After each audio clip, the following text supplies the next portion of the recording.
You guys, Nursegoldilocs here, back with another Caregiver Chronicle.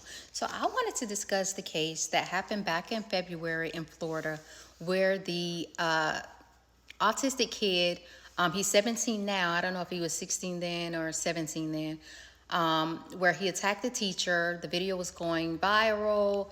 He had assaulted this teacher for about 25 seconds, kicking, punching her in the head before help came and they were able to pull this kid off of her. She suffered, trauma, was taken to the hospital, later released.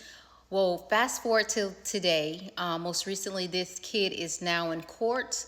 His charges have been upgraded from juvenile to adult, and he's facing 30 years for this assault. So the teacher is Joan Natick. I don't know if I'm pronouncing that correctly. This kid, he's about 6'6", 270 pounds. And I read that since he's been in jail, he's been in an altercation, and that this wasn't the first altercation in school that the child has been in. Being a caregiver myself who has taken care of mental patients in the past, I'm on the fence about this one. For one, I would never take away what this woman has been through. I wouldn't wish that on anybody, and it's very unfortunate that it has happened to her. I'm not saying, something shouldn't be done, but knowing that it's documented that this is an autistic kid, people who work with autistic kids know that they have certain triggers. Triggers that may seem, like nothing to us, but things of comfort. For instance, my best friend, her son is autistic, and one of his comfort things is music. He loves Young Jeezy. So adjusting his music is a no-no. And he's also, very tall, over 200 something pounds, and it's just certain things, when it comes to autistic children, that you should be trained upon to watch how you move, because they can be triggered so easily.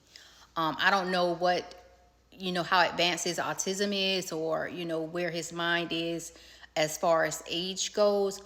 But I think facing 30 years, and it's known that he's autistic is a bit much.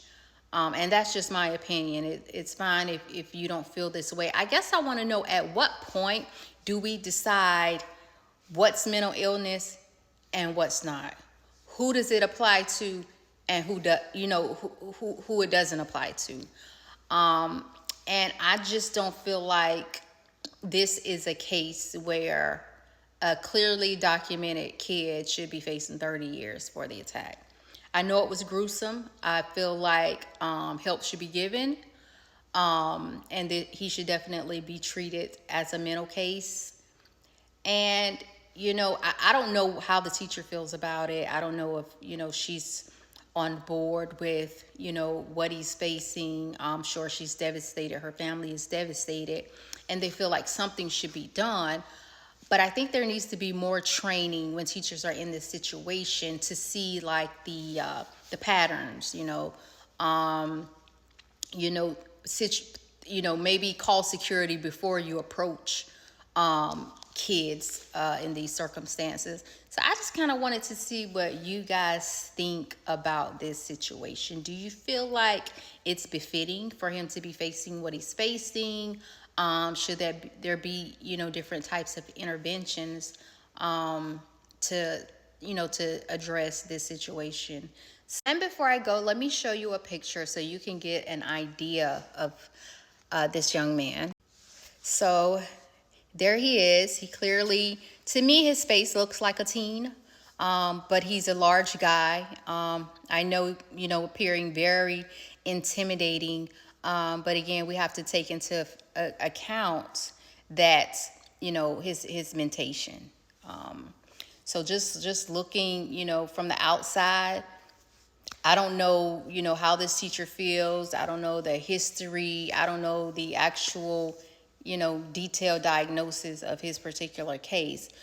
But to me, just reading, what the news has put out, this just seems very extreme. I've seen people go through less who've done way more, who are in their right minds.